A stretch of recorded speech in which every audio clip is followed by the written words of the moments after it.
Le 19 octobre 1934 paraissait dans l'Action française la critique de François Vineuil du film Notre pain quotidien, Our Daily Bread, texte intégral.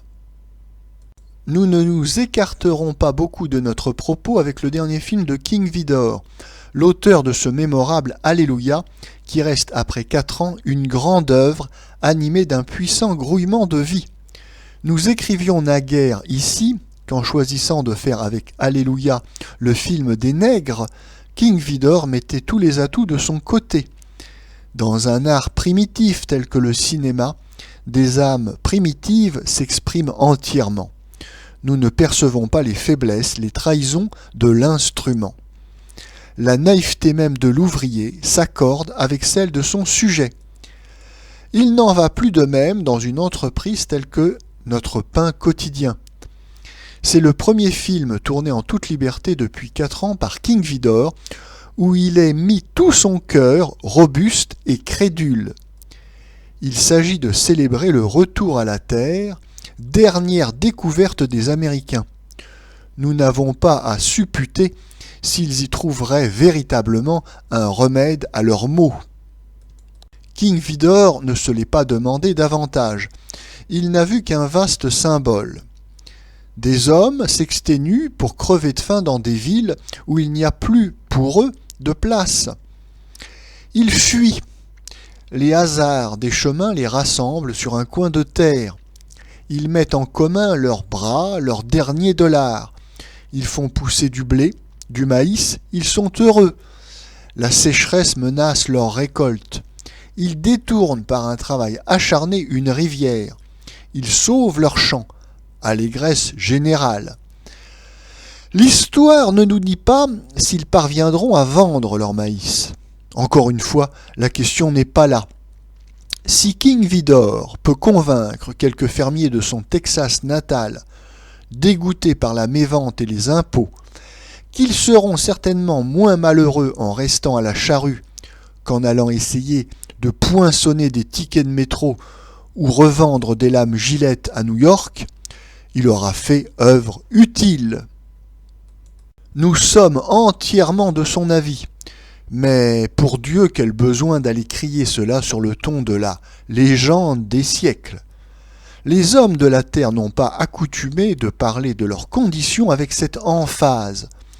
King Vidor, né parmi eux, aurait pu conserver leur vertu. Il n'en est rien.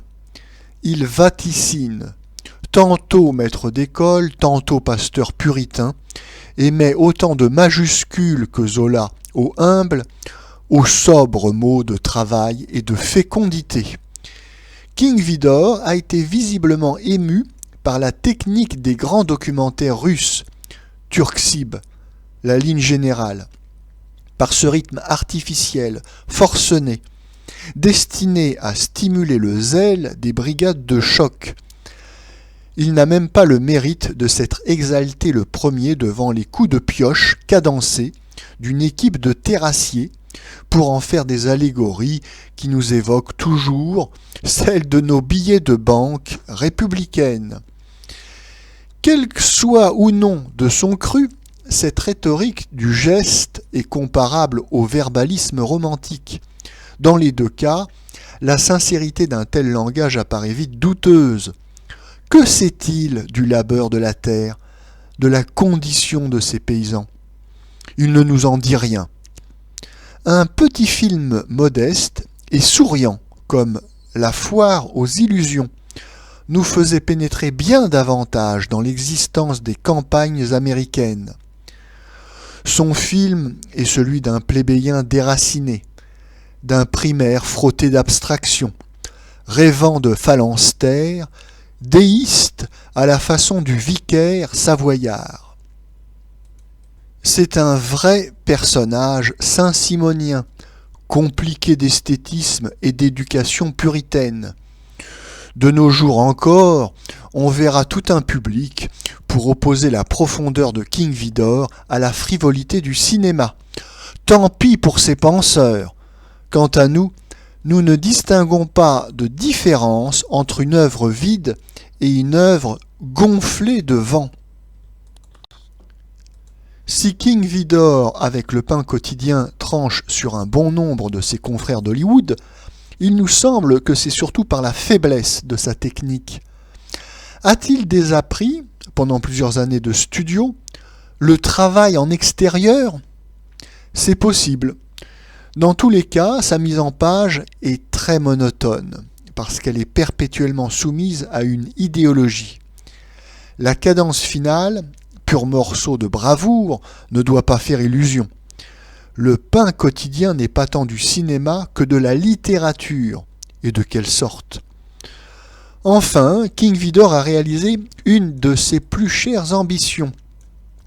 Tourner un film sans vedette, avec des personnages pris autant que possible dans la vie courante. Mais c'est chez lui une doctrine beaucoup plus qu'une nécessité, car le personnel d'Hollywood est aujourd'hui assez varié pour répondre aux besoins des metteurs en scène les plus exigeants, les plus férus de vraisemblance. Comme toujours, la théorie a tort.